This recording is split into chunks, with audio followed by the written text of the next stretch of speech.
Hello everyone, आप सभी को मेरा नमस्कार। आप सबका स्वागत है आपके अपने चैनल रेस टू परीक्षा में। आज हम एंशिएंट हिस्ट्री का दूसरा chapter one day one topic के अकॉर्डिंग हम आज दूसरा चैप्टर देखेंगे। इससे पहले हमने स्टोन एज को कवर किया था। अगर आप लोगों ने उस वीडियो को नहीं देखा है तो काइंडली इस चैनल पे वो अपलोडेड है, आप उसको एक बार देख सकते हैं। और आज हम चालू करते हैं इंडस वैली सिविलाइजेशन। तो इंडस वैली सिविलाइजेशन जो है, इसको हम लोग हड़प्पा सिविलाइजेशन भी कहते हैं। इसका कारण ये है कि हड़प्पन सिविलाइजेशन इसलिए कहते हैं क्योंकि ये जो पहला जो साइट्स एक्सकैवेट किया गया था, जो खोजा गया था 1921 में, उस समय के जो आर्कियोलॉजिकल सर्वे ऑफ इंडिया के जो हेड डायरेक्टर जनरल थे, उनका नाम था जॉन मार्शल। ठीक है, उनके ऑर्डर से ये अनाउंस उन्होंने किया था कि इंडस वैली सिविलाइजेशन को और अच्छे तरीके से इसको डिस्कवर किया जाए। तो जो पहला साइट जो एक्सकैवेट किया गया था, जो खोजा गया था, वो था आपका पाकिस्तान में था हड़प्पा। इसलिए इस सिविलाइजेशन का नाम जो है उसी जगह के नाम पे हड़प्पन सिविलाइजेशन रखा गया। बाद में इसका नाम जो है इंडस वैली सिविलाइजेशन रखा गया, क्योंकि यह जो है इंडस रिवर के इर्द गिर्द जो भी सिविलाइजेशन इवॉल्व हुए थे, इसलिए इसका नाम जो है इंडस वैली सिविलाइजेशन रख दिया गया। अब इसके बारे में थोड़ा देखते हैं कि इंडस वैली सिविलाइजेशन क्या है। तो इंडस वैली सिविलाइजेशन जो है वो माना जाता है वर्ल्ड का ओल्डेस्ट अर्बन सिविलाइजेशन। मतलब कि वर्ल्ड का जो सबसे ओल्डेस्ट मतलब पुराना जो अर्बन सिविलाइजेशन है, वो आपका इंडस वैली सिविलाइजेशन है। और इस समय जो है वो कंटेम्प्रोरी है मेसोपोटामियन और इजिप्टियन सिविलाइजेशन के। तो ये दोनों सिविलाइजेशन का जो टाइम पीरियड है वो इंडस वैली सिविलाइजेशन के आसपास ही है, इसलिए ये तीनों एक दूसरे के जो है कंटेम्प्रोरी है। यह हमने बताया कि यह जो है डेवलप हुआ था इंडस रिवर सिस्टम के इर्द गिर्द जो है यह सिविलाइजेशन डेवलप हुआ था। यह जो है काफ़ी फेमस है अपने एडवांस टाउन प्लानिंग और अपने ड्रेनेज सिस्टम को लेके, इसलिए इसको जो है ना अर्बन सिविलाइजेशन कहा जाता है।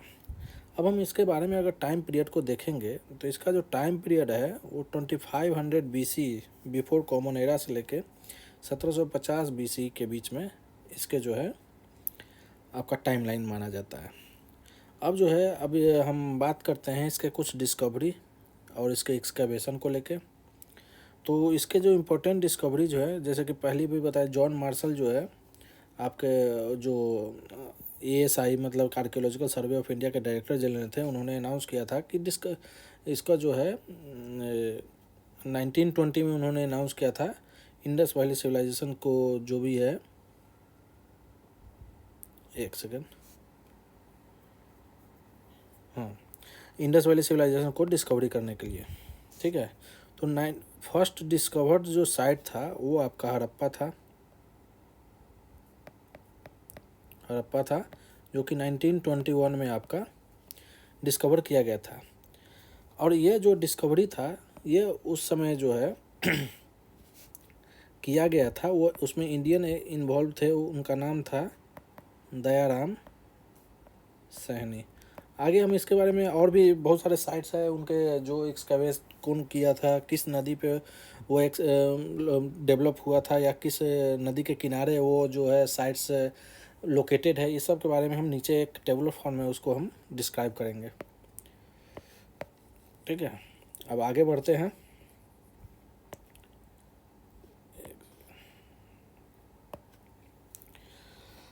अब कुछ जो है इम्पोर्टेंट पर्सनालिटी है, जैसे कि हड़प्पा से रिलेटेड है आपका दयाराम साहनी, मोहनजोदारो से रिलेटेड है रखालदास बनर्जी। जो डिस्कवरी के लिए ऑफिशियली अनाउंस जिन्होंने किया था उनका नाम है सर जॉन मार्शल, जो कि ASI के डायरेक्टर जनरल थे। ASI के डायरेक्टर जनरल, ये चीज़ अगर आप लिखना चाहते हैं तो इसको लिख सकते हैं, एक सेकेंड। सर जॉन मार्शल जो है वो आपका ASI के डायरेक्टर जनरल थे। इसके बारे में हम पहले ही बता दें कि सिविलाइजेशन जो है इसका नाम हड़प्पा रखा गया था। हड़प्पा जो पहली साइट एक्सकवेट हुए थे उस पर, लेकिन बाद में इसका जो है ना नाम इंडस वैली सिविलाइजेशन कर दिया, क्योंकि ये इंडस रिवर सिस्टम के अराउंड ओवर डेवलप हुआ था। अगर हम जोग्राफिकल एक्सटेंट की बात करें, जोग्राफिकल एक्सटेंट मतलब कि ये अगर मान लेते हैं कि ये आपका जो इंडिया है और ये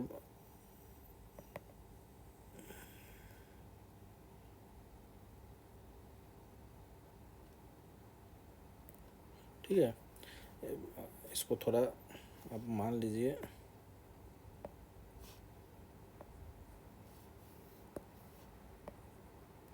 एक सेकंड,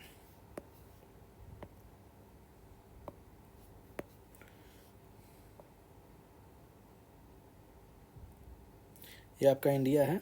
तो ये जो एरिया है ये पाकिस्तान में भी कुछ पार्ट इसका जो है एक्सकैवेट हुआ था। उस समय इंडिया और पाकिस्तान का जो है वो उस समय बंटवारा था नहीं, तो ये कुछ साइड जो है आपका पाकिस्तान में है, कुछ साइड जो है आपका इंडिया में, अभी जो प्रेजेंट में इंडिया है वहाँ पे है।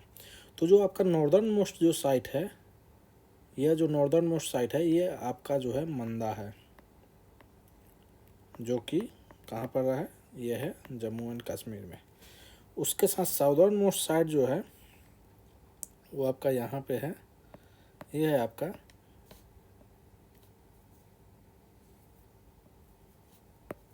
दैमाबाद, ठीक है।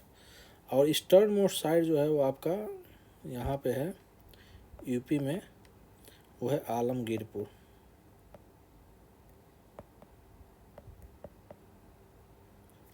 और वेस्टर्न मोस्ट साइड जो है वो आपका सुतकांगे डोर है,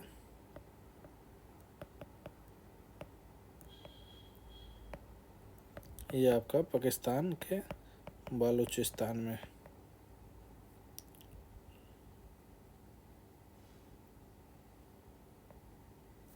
ठीक है, बलूचिस्तान में। तो ये आपका जोग्राफिकल एक्सटेंट है। मतलब अगर पूछा गया कि जो इसका जो ईस्टर्न मोस्ट साइट है वो कौन सा है, तो वो आपका आलमगीरपुर है जो कि यूपी में लोकेटेड है। नॉर्दर्न मोस्ट आपका मंदा हो गया जो कि जम्मू कश्मीर में है। साउदर्न मोस्ट आपका दैमाबाद हो गया जो कि आपका जो है महाराष्ट्र में है। और आपका वेस्टर्न मोस्ट जो साइट है वो आपका सुतकांगे डोर है जो कि पाकिस्तान के बलूचिस्तान प्रोविंस में पाया जा रहा है, मतलब लोकेटेड है। जो इम्पोर्टेंट रिवर है उस समय के, उसको अगर हम देखते हैं तो इम्पोर्टेंट रिवर में आपका है जो इंडस वैली सिविलाइजेशन के इर्द गिर्द जो भी है रिवर, उस पर इंडस सबसे इम्पोर्टेंट है। एक है रावी जो कि इंडस के भी ट्रिब्यूटरी है। ब्यास ये भी इंडस की ट्रिब्यूटरी है। सतलज ये, उसके बाद है घाघरा और हकरा। ये आपका गुजरात और राजस्थान के आसपास ही आपको मिलेंगे। अभी इसका जो अप्रॉक्सीमेटली जो एरिया है जहाँ तक ये इंडस वैली सिविलाइजेशन फैला है, ये आपका लगभग 13 लाख स्क्वायर किलोमीटर में ये पूरा जो है इंडस वैली सिविलाइजेशन है आपका फैला हुआ है। अब हम आते हैं इन हड़प्पन साइट के बारे में कुछ देखते हैं, कुछ मेजर साइट्स और उसके क्या क्या फीचर हैं। तो सबसे इम्पोर्टेंट साइट है आपका हड़प्पा जो कि पाकिस्तान में है। इसका जो है एक्सकैवेशन जो है किनके द्वारा किया गया था, तो ये हम बताएं दयाराम साहनी द्वारा 1921 में इस साइट को एक्सकैवेट किया गया था 1921 में। यहाँ का जो फीचर है ना, यहाँ पे एक ग्रेट ग्रैनरी है, मतलब कि अन्न भंडार करने स्टोरेज करने का एक बहुत बड़ा एक गृह टाइप का बना है। तो ग्रैनरी जहाँ पे अनाज रखा जाता है स्टोरेज के तौर पे। एक है सिमेट्री R37, ये यहाँ का एक फेमस सिमेट्री है। उसके बाद यहाँ पे ना कॉफिन बरियल का भी एविडेंस मिला जाता है। कॉफिन बरियल मतलब कि एक लकड़ी का बना होता है जिसमें कि अगर कोई डेथ कर जाते तो उनमें उनको सुला के दफना दिया जाता है। तो उस लकड़ी के बने हुए जो क्या कहते हैं उसको स्ट्रक्चर होते हैं उनको हम कॉफिन कहते हैं। दूसरा जो साइट है वो आपका पाकिस्तान में है, वो है आपका मोहनजोदारो। इसका जो एक्सकेवेशन हुआ था 1920 में हुआ था, ये हुआ था राखाल दास बनर्जी द्वारा। ठीक है, तो ये आपका मोहनजोदारो है। यह फेमस है ग्रेट बाथ के लिए। यहाँ पे बहुत बड़ा एक नहाने का एक मतलब कि जहाँ पे स्नान करते हैं वो एक वो था, बहुत बड़ा एरिया में वो था। उसका थे यहाँ पे भी एक ग्रेट ग्रैनरी है। और यहाँ का एक सबसे फेमस है ब्रोंज का डांसिंग गर्ल है, जो कि मोहनजोदारो के लिए में इम्पोर्टेंट है। उसके बाद आपका है धोलावीरा। धोलावीरा जो है वो इंडिया में गुजरात स्टेट में आपका है। ये जो है फेमस है आपके समझिए वाटर कंजर्वेशन सिस्टम के लिए।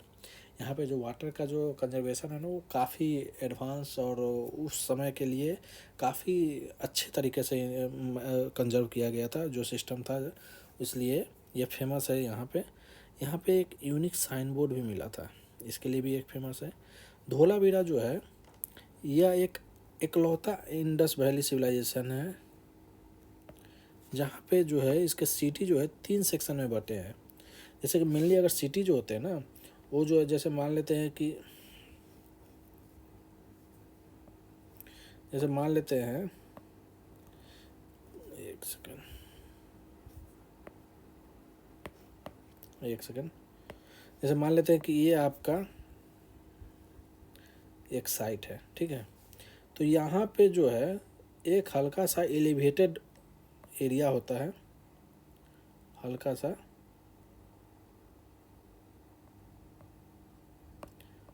सा एलिवेटेड एरिया होता है, और नीचे में जो होता है ना नॉर्मल एरिया होता है। ठीक है, तो जो एलिवेटेड एरिया होता है ना उसको हम लोग सिटाडेल कहते हैं। ये जो एलिवेटेड है, ये एलिवेटेड होता था, इसको हम लोग सिटाडेल कहते हैं। और एक नॉर्मल जो होता है उसको हम लोग नॉर्मल टाउन कहते हैं। ठीक है, या लोअर टाउन या नॉर्मल टाउन ये कहते हैं। ठीक है, यहाँ पे जो है आम आदमी रहते हैं। यहाँ पे जो भी एडमिनिस्ट्रेशन से जुड़े लोग रहते हैं वो सिटाडेल में रहते थे। तो एडमिनिस्ट्रेटिव वर्क के लिए ये जो है सिटाडेल जो है वो फेमस था। लेकिन धोलावीरा एक ऐसा सिटी है जहाँ पे इसके जो सिटी है वो 3 सेक्शन में डिवाइड थे, एक सिटाडेल, एक मिडिल टाउन और एक है लोअर टाउन। तो ये हो गया आपका धोलावीरा का धोलावीरा का आपका हो गया कुछ इम्पोर्टेंट फीचर। इसको आगे भी हम देखेंगे थोड़ा सा, अभी तो ब्रीफली थोड़ा सा अभी करते चल रहे हैं। एक सेकेंड, इसको थोड़ा सा इरेज कर लें। ठीक है, अब है उसके बाद एक लोथल। लोथल भी बहुत इम्पोर्टेंट है एग्ज़ाम पॉइंट ऑफ व्यू से, क्योंकि यह इंडिया में गुजरात स्टेट में आपका पाया जाता है, लोकेटेड है। और यह फेमस है डॉकयार्ड के लिए। डॉकयार्ड मतलब कि यहाँ से जो है ट्रेड व्रेड मतलब उस समय में अच्छे तरीके से यहाँ पे ट्रेड होते थे, और ये इसलिए इसे ट्रेड सेंटर भी कहा जाता है। उसके बाद एक साइट है कालीबंगन जो कि इंडिया के राजस्थान में है। यहाँ पे जो फेमस है फायर अल्टार, आग के वो जो क्या कहते हैं कुंड मिले हैं, अग्नि कुंड, तो फायर अल्टार के यहाँ पे एविडेंस मिले हैं। और यहाँ पे ये जो है ना प्लाउ फील्ड मतलब जोते हुए खेत के भी यहाँ पे एविडेंस मिले हैं। उसके बाद आता है आपका राखीगढ़ी। राखीगढ़ी जो है इंडिया के हरियाणा में है, और यह इंडिया का सबसे लार्जेस्ट हड़प्पन साइट है। उसके बाद आपका है बनावली, ये भी हरियाणा में है। यह फेमस है यहाँ के टाउन प्लानिंग को लेके। और यहाँ पे जो है प्लाव जो है मतलब हल जोतने वाला जो होता है वो टेराकोटा का एक खिलौना टाइप में वो मिला था। टेराकोटा का तो मिट्टी से बना होता है खिलौना, वो है। अब देखते हैं कोई मेजर साइट्स को जो है वो स्टेट वाइज, रिवर कौन से रिवर पे है, कौन से स्टेट में प्रेजेंट है, उसका क्या क्या है। तो सबसे पहला जो है आपका वो है हड़प्पा, जो कि आपका पाकिस्तान में प्रेजेंट है। और यह पाकिस्तान के जो है पंजाब प्रोविंस में पाया जाता है, मतलब लोकेटेड है। और यह किस रिवर पे है, तो यह रावी रिवर पे है। ये भी क्वेश्चन पूछा जाता है। इसके डिस्कवरी जो है दयाराम साहनी द्वारा किया था 1920 में। यह पहला आईवीसी साइट है। आईवीसी मतलब इंडस वैली सिविलाइजेशन साइट है, जो कि ग्रेनरी सिमेट्री R37 और यहाँ के सील्स के लिए यह काफ़ी फेमस है। दूसरा जो है आपका मोहनजोदारो। मोहनजोदारो जो है वो भी पाकिस्तान में है। यह पाकिस्तान के जो है वो सिंध प्रोविंस में यह लोकेटेड है। और यह जो है मोहनजोदारो जो है वो इंडस वैली से इंडस रिवर पे लोकेटेड है। और इसके जो डिस्कवरी और राखलदास बनर्जी द्वारा 1922 में किया गया था।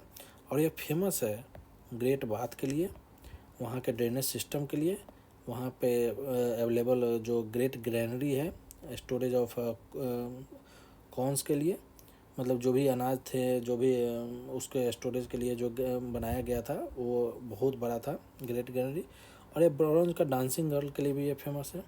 यहाँ जो है एक असेंबली हॉल है और पिलर्ड हॉल भी है, जो भी यहाँ पे एक बहुत ही काफ़ी फेमस है। यहाँ पे एक प्रिस्ट किंग का जो है ना स्कल्पचर भी पाया जाता है। प्रिस्ट किंग मतलब एक राजा का जो है स्कल्पचर बनाया हुआ था, मतलब कि स्कल्पचर वो आपका पत्थर से बना हुआ था। तो ये भी है। यहाँ के जो घर थे वो काफ़ी मल्टी स्टोरेज थे, बाथरूम के साथ थे। और जो घर बने थे वो बर्न्ट ब्रिक्स से बने हुए थे, तो वो बर्न्ट ब्रिक्स के भी यूज के एविडेंस वो उस समय मिलते हैं। उसके बाद आपका था चन्हूदरो, ये आपका पाकिस्तान में है। और पाकिस्तान के जो है ये भी सिंध प्रोविंस में यह लोकेटेड है। और यह भी जो है इंडस रीजन पे ही, इंडस रिवर पे ही ये लोकेटेड है। यह जो है फेमस है यहाँ पे बीड मेकिंग फैक्ट्री। बीड क्या होता है ना, वो मले में एक तरह से माला टाइप का होता है जो पत्थर के बने होते हैं, तो उसके फैक्ट्री के लिए काफ़ी फेमस है। यह जो है ना क्राफ्ट सेंटर के लिए फेमस है। यहाँ पे सेल, आइवरी और सील इंडस्ट्री भी फेमस है। और यह जैसे कि सेल, आइवरी, सील इंडस्ट्री है, तो यहाँ पे एक टॉय का भी, खिलौने का भी मैन्युफैक्चरिंग सेंटर पाया जाता है। उसका पाकिस्तान का एक अगला है साइट, उसको हम कहते हैं कोट दीजी। कोट दीजी जो है वो पाकिस्तान में सिंध प्रोविंस में भी लोकेटेड है।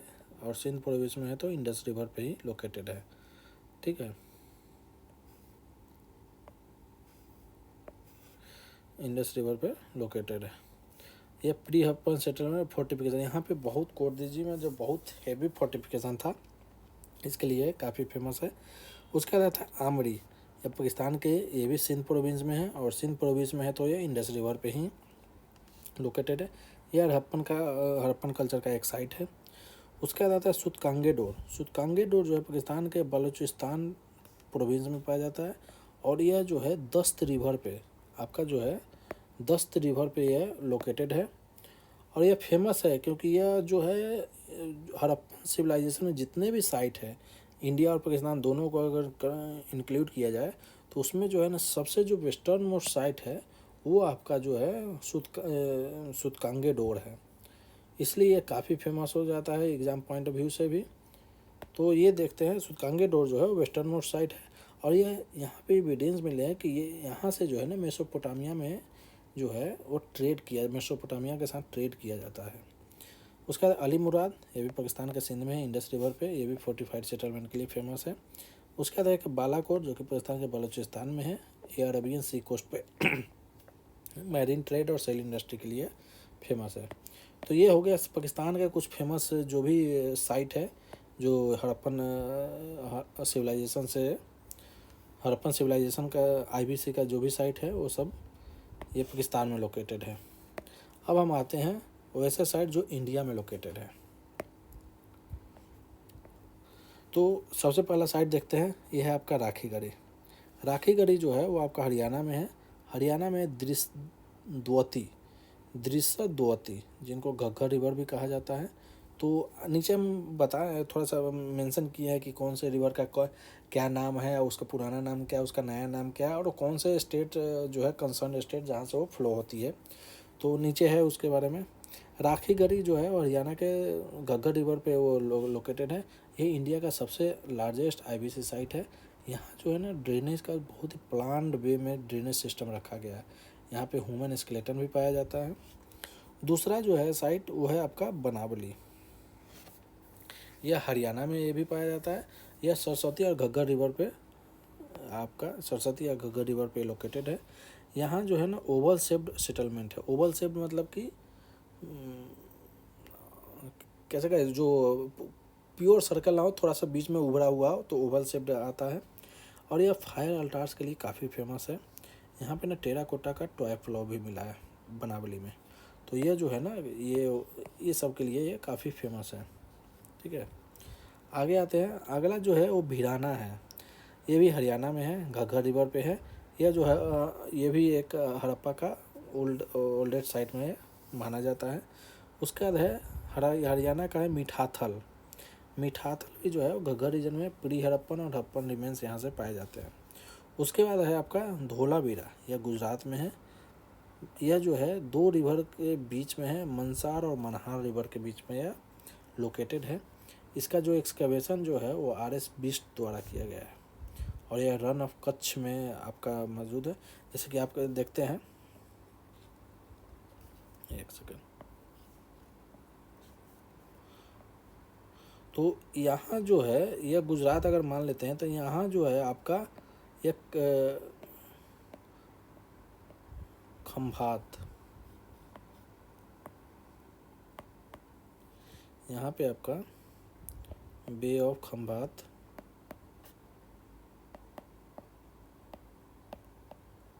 यहाँ पे लोकेटेड है और रन ऑफ कच्छ जो है आपका यहाँ पे लोकेटेड है। ठीक है, तो इस तरह से यह आपका लोकेटेड है रन ऑफ कच्छ में धोलावीरा। यह फेमस है आपके वाटर रिजर्वायर सिस्टम के लिए। यहाँ पे आपका एक एडवांस साइन बोर्ड भी मिला है। यहाँ का जो स्ट्रक्चर है वो स्टेडियम लाइक स्ट्रक्चर है। यह जो है सिटी जो है 3 सेक्शन में है, Citadel, middle town, lower town. ये पहले भी हम आपको बता चुके हैं। ठीक है, उसके बाद आता है लोथल। लोथल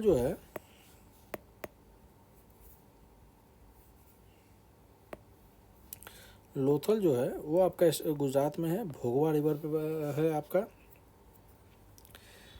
इसके जो फेमस जो है यहाँ के फीचर है वो है आपका डॉकयार्ड के लिए फेमस है। उसके बाद आपका जो है बीड इंडस्ट्री के लिए फेमस है। ठीक है, उसके बाद मैरी टाइम ट्रेड होता है, क्योंकि यहाँ पे डॉकयार्ड है तो मैरी टाइम ट्रेड भी यहाँ पे होगा। उसके बाद यहाँ पे ना ये खंभात एरिया में, जैसे कि वो रन ऑफ कच्छ में है तो ऐसे ये खंभात में यह जो है ये लोकेटेड है। ठीक है, उसके बाद आपका आता है सुरकोतदा। सुरकोतदा जो है, अगर इसके बात करें कि इसका जो एक्सकवेशन है वो किसके द्वारा किया जाता है, तो इसमें इसका जो है SR राव, ये इनका नाम है। इनके द्वारा जो है ये एक्सकवेट किया गया था लोथल। उसके बाद आता है आपका सुरकोतदा। ठीक है, सुरकोतदा जो है वो भी राजस्थान में पाया जाता है। यह नियर सीजनल स्ट्रीम, मतलब कि जहाँ पे सीजनल स्ट्रीम है वहाँ के इर्द गिर्द यह लोकेटेड है रिवर के। यहाँ से जो सबसे इम्पोर्टेंट चीज़ है जो कि काफ़ी एक डिबेटेबल रहा भी है कि हॉर्स के एविडेंस मिले हैं, तो यहाँ से ना हॉर्स के बोन डिस्कवर हुए हैं सुरकोतदा से। उसके बाद है आपका रंगपुर जो कि गुजरात में है। यह मदार रिवर पे लोकेटेड है। यहाँ पे राइस कल्टीवेशन के एविडेंस मिले हैं। रोजदी भी जो है ये भी गुजरात में है। यह भादर रिवर पे है। यहाँ पे रूरल हड़प्पन सेटलमेंट है। हड़प्पन सेटलमेंट का एक रूरल सेक्शन यहाँ पे डेवलप्ड हुए थे। सॉरी, उसके बाद है आपका कालीबंगन। कालीबंगन जो है वो आपका राजस्थान में है, घग्गर रिवर पे है और यहाँ पे भी फायर अल्टार्स के एविडेंस मिले हैं, प्लो फील्ड के एविडेंस मिले हैं और अर्थक्वेक के भी एविडेंस कालीबंगन से आपको मिलने हैं। उसके बाद है आपका सोथी। सोथी जो है आपका राजस्थान में है। सॉरी, ये अभी घग्गर रीजन में है और सोथी कल्चर के लिए फेमस है। उसके बाद आता है आपका रोपड़ जो पंजाब के इकलौता साइट है। यह सतलज रिवर पे लोकेटेड है। यहाँ पे ह्यूमन का बरियल जो है डॉग के साथ किया गया था। ये काफ़ी इंपॉर्टेंट फीचर है। उसके बाद मंदा, ये जम्मू कश्मीर जो कि नॉर्दर्न मोस्ट है, चेनाब रिवर पे है, नॉर्दर्न मोस्ट हड़प्पन साइट है। आलमगीरपुर यूपी के है, हिंडन रिवर पे या ईस्टर्न मोस्ट हड़प्पन साइट है। तो ये जो है मेजर साइट्स है जो कि पाकिस्तान और इंडिया दोनों जगह के जहाँ है और वहाँ के बारे में ये तब ब्रीफ डिस्क्रिप्शन था डिटेल वे में कि उसके फीचर भी क्या क्या है और वो कौन कौन से रिवर पे वो लोकेटेड है। अब आते हैं कुछ रिवर के पुराने नाम और उसके नए नाम और कौन से रीजन में है वह है। तो जैसे कि सिंधु, ये पुराना नाम है, आज के टाइम में उसका नाम इंदस रिवर हो गया और यह तिब्बत, इंडिया और पाकिस्तान में फ्लो करता है। दूसरा है आपका बितास्ता। बितास्ता जो है वो झेलम रिवर पे को कहा जाता है या जम्मू कश्मीर में या फ्लो करती है। उसके बाद है अस्किनी और चंद्रभागा। अस्किनी और चंद्रभागा ये दोनों जो है चेनाब रिवर का नाम है, अस्किनी भी और चंद्रभागा भी। तो ये जो है हिमाचल प्रदेश और जम्मू कश्मीर में यह फ्लो करती है। उसके बाद प्रूसनी और इरावती, मतलब रावी रवि को प्रूसनी भी कहा जाता है, इरावती कहा जाता था। यह भी हिमाचल प्रदेश और पंजाब में यह फ्लो करती है। उसके बाद आता है बिपाशा, जो कि ब्यास रिवर का पुराना नाम है। यह हिमाचल प्रदेश और पंजाब में यह फ्लो करती है। फिर है सतुद्री या सताद्रु, यह सतलज रिवर का पुराना नाम है और पंजाब रीजन में यह फ्लो करती है। फिर आता है आपका सरस्वती, ये पुराना नाम है। इसका नया नाम जो है घग्गर हाकरा है। और यह जो है एंशियंट रिवर जो है वो जो वेदा में आपका मेंशन्ड है। वेदा में और भी जब हम वैदिक एरा जब पढ़ेंगे तो उसमें हम लोग और भी रिवर के बारे में जानेंगे, कौन से रिवर का कितने बार मेंशन किया गया है, कौन से रिवर का क्या इंपॉर्टेंस है, ये सब हम वैदिक एरा में भी पढ़ेंगे। उसके बाद है गंगा, जाह्नवी और भागीरथी। ये जो है ना गंगा रिवर का नाम है और ये नॉर्थ इंडिया में आपका फ्लो करती है। उत्तराखंड से लेके उत्तराखंड होते हुए, यूपी होते हुए, बिहार होते हुए, यह जो है वेस्ट बंगाल होते हुए यह सीधे बे ऑफ बंगाल में अपना मिल जाती है। उसके बाद है यमुना और कालिंदी। यमुना रिवर का नाम है, उत्तर प्रदेश और दिल्ली में फ्लो होती है। सरयू, सरयू जो है घाघरा रिवर को कहा जाता था और ये उत्तर प्रदेश में है। सदानीरा, यह बिहार के एक इम्पोर्टेंट रिवर है। गंडक, उसका नाम है सदानीरा, जो बिहार में मोस्टली फ्लो करती है। कौस्की, जो कि कोसी रिवर को कहा जाता है बिहार में, और कोसी रिवर को कहा जाता है बिहार में sorrow of Bihar. Sorrow of Bihar इसलिए कहा जाता है क्योंकि यह जो है अपना मुहाना जो है ना, एक बारिश जब आती है तो इसके जो स्टीप है, ग्रेडियंट है, इतने स्टीप है, बहुत ज़्यादा स्टीप है, क्योंकि यहाँ पे पानी का जो रफ्तार होता है वो काफ़ी तेज़ होता है। तो जब ज़्यादा वॉल्यूम में जब पानी फ्लो करती है तो वो इतनी रफ्तार तेज़ होती है कि उसका जो ओरिजिनल पाथ होता है उससे वो डेविएट हो जाती है और दूसरे मैदानी इलाकों की तरफ, जैसे बिहार में जो कोसी रीजन है, उधर नॉर्थ ईस्ट का जो ऊपर का पार्ट है उसमें यह अपना बदल देती है रास्ता, और जिससे वहाँ के इर्द गिर्द के बहुत सारे जिलों को अफेक्ट करती है, मोस्टली बाढ़ ला देती है। उसके बाद आपका है सोनभद्र और हिरण्यबाहु, जो कि सोन रिवर को कहा जाता है। यह एमपी, यूपी और बिहार में आपका फ्लो करती है। उसके बाद है आपका गोमती रिवर, ये गोमती रिवर पे है, यह आपका उत्तर प्रदेश में फ्लो करती है। ठीक है, अब आते हैं उसके आगे चरमनवती। चरमनवती जो है चंबल रिवर का नाम है और ये एमपी और राजस्थान में आपका फ्लो करती है। बेत्रावती, बेत्रावती जो है बेतवा रिवर पे कहा जाता है, यह भी एमपी और यूपी में फ्लो करती है। उसका अब देखिए ये सारे जो पढ़ा रहे हैं, इसके बगल में दिया हुआ कंसर्न, इससे कभी आपके किसी भी एग्ज़ाम में अगर किसी रिवर को लेके पूछ दे कि ये किस किस राज्य से ये फ्लो करती है, या इस रिवर के जो इर्द गिर्द जो भी राज्य हैं वो कौन से, तो आपका जब ये आपको पता होगा कि इसका ये है, ये इस स्टेट में फ्लो करती है, तो उसमें आपको ये हेल्प करेगा। तो उसके बाद है आपका नर्मदा या रेवा, जिसे नर्मदा रिवर भी कहा जाता है, या सेंट्रल इंडिया में फ्लो करती है। एक है सिपरा, जो कि आज के टाइम में सिपरा ही कहा जाता है, यह मध्य प्रदेश में फ्लो करती है। उसके बाद है ताप्ती या तापी, इसके टाइम में तापी रिवर कहा जाता है, यह मध्य प्रदेश, महाराष्ट्र और गुजरात में फ्लो करती है।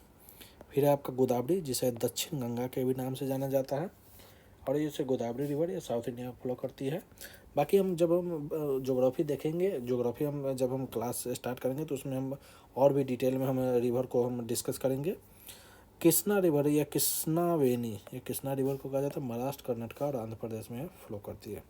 उसी तरह तुंगभद्रा ट्रिब्यूटरी है कृष्णा रिवर की। कावेरी कावेरी या कर्नाटक और तमिलनाडु में फ्लो करती है। पेन्नार, जिसका नाम पेन्ना रिवर है, यह आंध्र प्रदेश में फ्लो करती है। महानदी है, छत्तीसगढ़ उड़ीसा में फ्लो करती है। बंसधर या बंसधर रिवर, यह उड़ीसा और आंध्र प्रदेश में है। ताम्रपारनी या थमिराबरनी रिवर, तमिलनाडु का है एक रिवर, थमिराबरनी, शरावती, शरावती रिवर भी जो है कर्नाटका में है। लोहित, लोहित जो है वो आपका नॉर्थ ईस्ट में ब्रह्मपुत्रा का ट्रिब्यूटरी है जो अरुणाचल प्रदेश में आपका फ्लो करती है।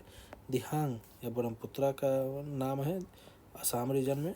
और लोहितिया ये भी ब्रह्मपुत्र रिवर का है। एंशियंट संस्कृत में ब्रह्मपुत्र रिवर को लोहितिया कहा गया।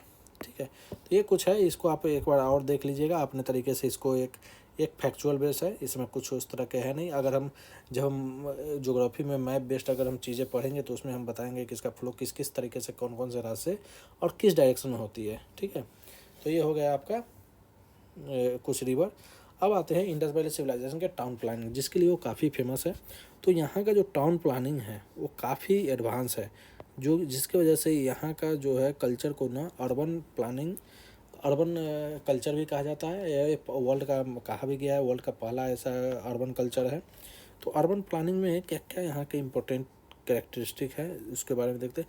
तो यह जो है इसका जो सिटी का प्लानिंग है ना ग्रिड ग्रिड बेस पे है। ग्रिड बेस क्या कहते हैं, जैसे सब जो चीज़ है ना वो इस तरीके से ग्रिड बेस्ड है। मतलब एक दूसरे के जो है रोड है ना वो एक दूसरे को 90 डिग्री के एंगल पे हमेशा इंटरसेक्ट करते हैं। और यहाँ का जो ड्रेनेज है वो काफ़ी वेल प्लान है। जैसे कि आपका ये अगर मान लेते हैं कि रोड है तो रोड के नीचे से ये आपका जो है ड्रेनेज जो है वो रोड के नीचे से आपका बनाया हुआ है और काफ़ी वेल प्लान है। सब एक दूसरे से कनेक्टिविटी है। हर घर का जो ड्रेनेज है वो मेन ड्रेनेज से कनेक्टेड है। तो काफ़ी वेल प्लान तरीके से किया गया। आज के टाइम में देखिए रोड बन जाती है पहले, फिर पता चलता है कि उसको अब नीचे एक ड्रेनेज बनाना है, फिर रोड को तोड़ा जाता है, फिर ड्रेनेज बनाया जाता है, फिर उसके बाद फिर रोड बनाया जाता है। तो यही है, इस तरह से वेल प्लान तरीके अगर नहीं हो तो इस तरीके से चीज़ें चलती है। उसके बाद यहाँ पे जो बर्न ब्रिक्स है, जो बर्नट ब्रिक्स थे स्टैंडर्डाइज्ड वे में, काफ़ी उसका जो साइज थे काफ़ी स्टैंडर्ड थे, तो बर्नट ब्रिक्स थे। उसके बाद जो है इस यहाँ का सिटी है ना वो सिटी का जो डिवीज़न है वो सिटाडेल में लोअर टाउन में किया गया है। बाकी एक ऐसा है हमने बताया पहले जो नाम क्या था आपका धोलावीरा, जहाँ पे सिटी जो है वो 3 सेक्शन में आपका है।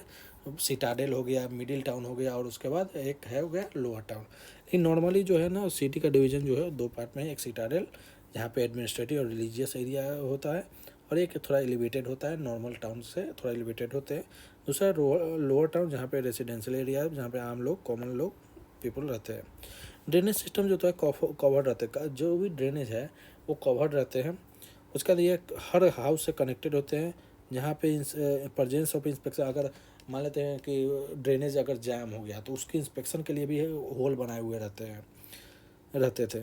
मोस्ट एडवांस अर्बन प्लानिंग जो है एशियंट वर्ल्ड का है।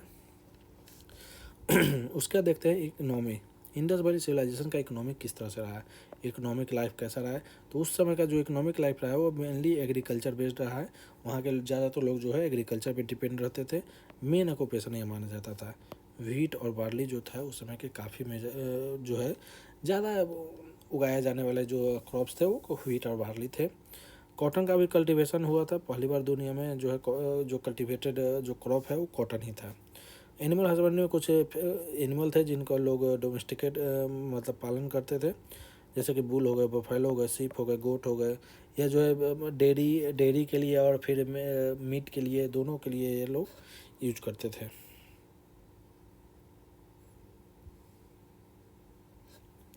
उसके बाद आते हैं आपका trade and commerce. Trade and commerce जो है वो इंटरनल भी होता था और एक्सटर्नल भी होता है। एक्सटर्नल में हमने डिस्कस किया है कि आपका जो ट्रेड सेंटर कौन था, लोथल। लोथल जो है वो आपका ट्रेड सेंटर था। ठीक है, ट्रेड सेंटर आपका लोथल था। तो वहाँ से आप कंटेम्प्रोरी जो सिविलाइजेशन था वो आपका इजिप्टियन हो गया, मेसोपोटामिया। तो आपका एक ऊपर में नॉर्थ वेस्ट का साइड था जहाँ पे वो मेसोपोटामिया से आपका जो है वो मेसोपोटामिया से आपका ट्रेड के जो है वहाँ पे एविडेंस मिले हैं कि वो मेसोपोटामिया से कहाँ पे ट्रेड होते थे। तो ट्रेड जो है मेसोपोटामिया से होते थे। सील्स का यूज़ किया जाता है ट्रेड के लिए, जो मतलब कि क्या कहते हैं एक्सचेंज। जैसे आज के टाइम में हम मीडिया फॉर्म एक्सचेंज क्या है, वो आपका रुपीज़ है। अगर आप रुपीज़ देते हैं तो आप कोई भी सामान अगर खरीदते हैं तो उसके बदले आप रुपीज़ देते हैं। तो मीडियम ऑफ एक्सचेंज अभी आज के टाइम में रुपी है, गोल्ड हो गया, ये सब आज के टाइम में ट्रेड के लिए या फिर किसी भी चीज़ को परचेज करने के लिए वही यूज करते हैं। उस समय में ट्रेड के लिए ना हम लोग सील यूज करते थे कि ट्रेड जो है वो काफ़ी सेफ्टी तरीके से हो, और एक तरीके से मतलब सील नहीं होता है इसमें। अब इसको कैसे बताएं, जैसे कि मान लेते हैं कि ये हमारा सामान जाना है, ठीक है।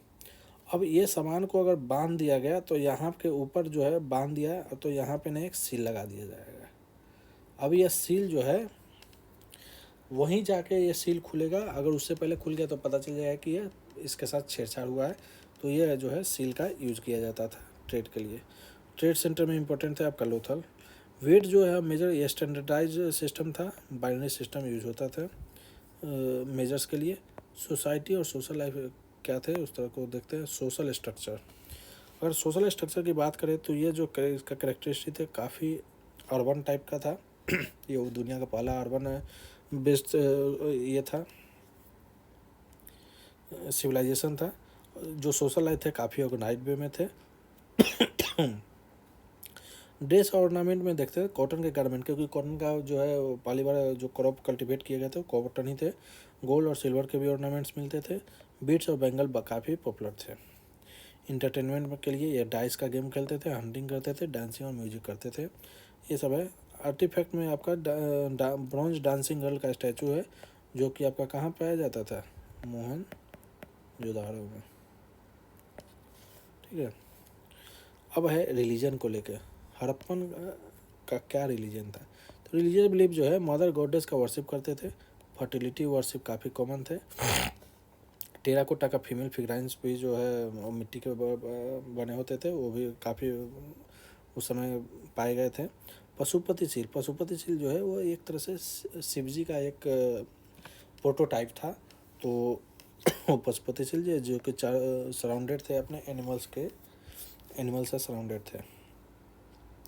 एनिमल से बुल का वर्शिप होता था, मतलब कि बैल का वर्शिप होता था। यूनिकॉर्न सील फेमस जो है वो काफ़ी फेमस था। पीपल ट्री का भी काफ़ी मान्यता था वर्शिप में। Fire worship, evidence from Kalibangan and Lothal में और कालीबंगन से फायर अल्टार्स के आपको एविडेंस मिले थे। लेकिन हड़प्पा में कोई भी क्लियर एविडेंस टेम्पल के नहीं मिले।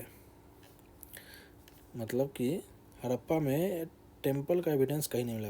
वर्शिप का एविडेंस मिला है, पर कहीं पे भी बिल्डिंग जहाँ पे भगवान रह रहे हैं या फिर कोई भी टेम्पल, इस तरह के कहीं पे भी टेम्पल का कोई एविडेंस नहीं मिला है। अगर आर्ट एंड आर्किटेक्चर की बात करें, आर्ट एंड कल्चर की बात करें, तो जो है ब्रॉन्ज का डांसिंग गर्ल, प्रिस्ट किंग का स्टैचू, जो कि दोनों जो है वो कहाँ पाए जाते हैं, मोहनजोदाड़ो में, ठीक है। Seal making, steatite seal, animal motive common थे। पोट्री में रेड पोट्री ब्लैक डिजाइन से काफ़ी पॉपुलर थे। पेंटेड पोट्री भी कॉमन थे। बीड मेकिंग, चनहुद्रू जो है वो फेमस, बीड इंडस्ट्री के लिए चनहुद्रू जो है काफ़ी फेमस था। यहाँ पे जो क्राफ्टमैनशिप था वो काफ़ी हाई लेवल का था, काफ़ी डेवलप्ड एडवांस था। अब स्क्रिप्ट और लैंग्वेज की बात करें तो हड़प्पन स्क्रिप्ट जो है वो उसके बारे में देखते हैं। इसका कैरेक्टर पिक्टोग्राफिक स्क्रिप्ट था, मतलब कि पिक्टोग्राफी करने का मतलब कि कोई भी स्क्रिप्ट है वो अलॉन्ग विथ पिक्चर, तो उसको पिक्टोग्राफी स्क्रिप्ट कहते हैं। मोस्टली जो है राइट टू लेफ्ट लिखा जाता है। ये जो स्क्रिप्ट है हड़प्पन स्क्रिप्ट, ये आज तक अनडिसाइफर रहा है, इसको आज तक डिसाइफर नहीं किया गया है, ठीक है। राइटिंग मटेरियल जो है किस किस पे लिखा है, तो सील्स पे लिखा रहता था, पोट्री पे लिखा रहता था स्क्रिप्ट, कॉपर टैबलेट पे लिखा रहता था। 400 सिंबल अभी तक आइडेंटिफाइड हुए हैं, सभी जो है वो अभी तक अनडिसाइफर ही रहे हैं। साइंस टेक की बात करें तो आर्किटेक्चर जो है साइंटिफिक ड्रेनेज सिस्टम जो है यहाँ पे काफ़ी फेमस थे। ब्रिक का स्टैंडर्डाइज जो मेजरमेंट था 1:2:4 में। मैथमेटिक्स में अगर बात करें तो वेट और मेजर जो काफ़ी स्टैंडर्डाइज तरीके से सिस्टम था उसका। ज्योमेट्री का भी नॉलेज था। मेटलर्जी में ब्रॉन्ज टेक्नोलॉजी था, क्योंकि ब्रॉन्ज का वो स्टैचू ही डांसिंग गर्ल का वो ब्रॉन्ज का ही जो मोहनजोदाड़ो में पाया जाता था। कॉपर टूल्स, तो कॉपर तो वो नोन थे ही हड़प्पन सिविलाइजेशन में, तो कॉपर भी से भी जो काफ़ी सारे चीज़ें बनाई जाती थी। मेटलर्जी में ये सब फेमस है। वाटर मैनेजमेंट रिजर्वायर जो था वो धौलावीरे में रिजर्वायर्स भी था, वाटर मैनेजमेंट सिस्टम वहाँ पे काफ़ी फेमस था, और कुछ सिटी में जो है वो वेल्स भी थे। अब जो है ये सब हो गया डेवलपमेंट। कुछ समय बाद जब यह आया, मान लेते हैं 2700 से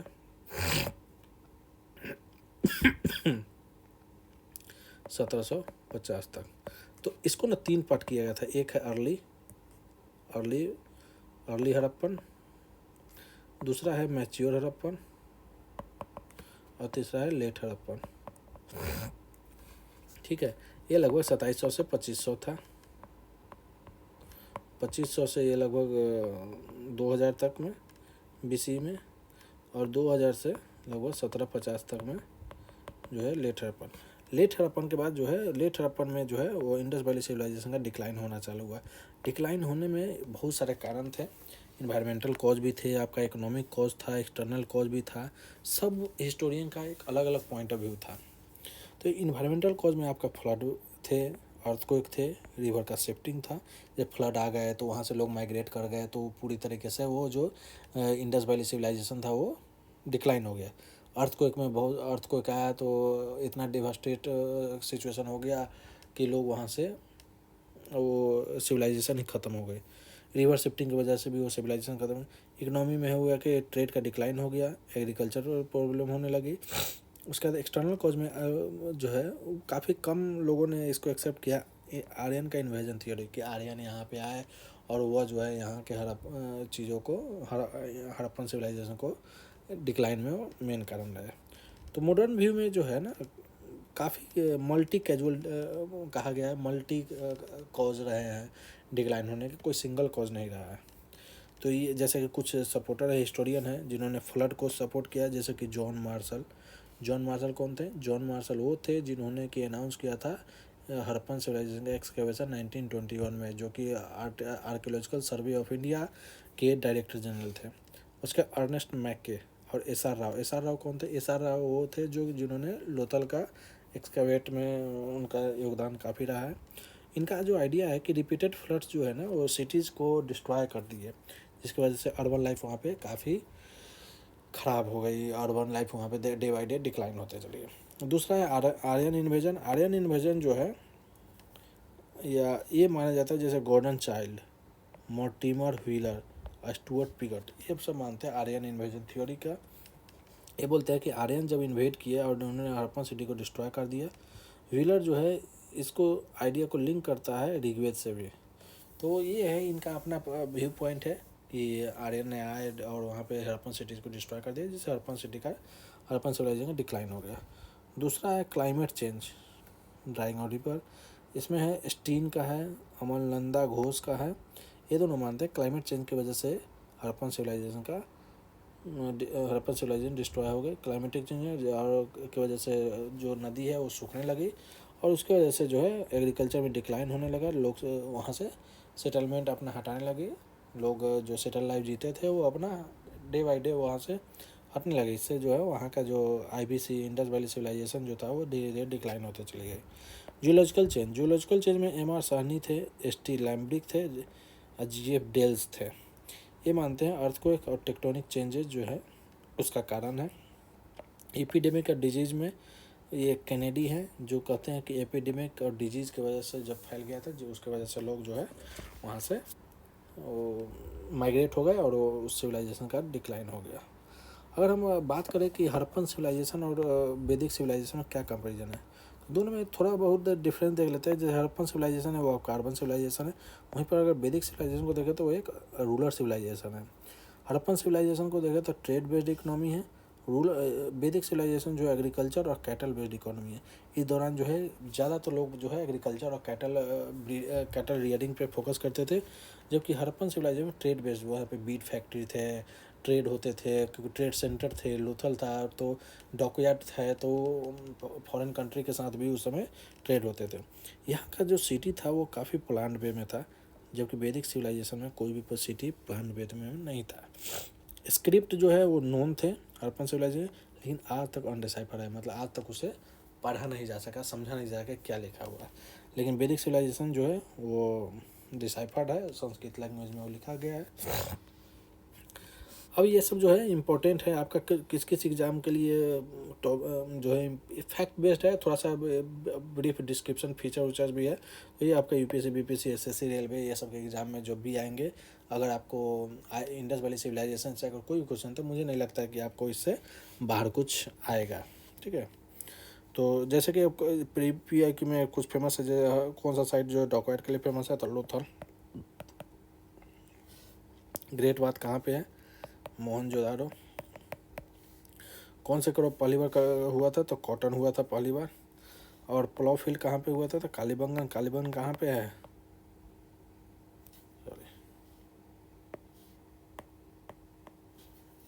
सॉरी कालीबंगन, ये आपका राजस्थान में।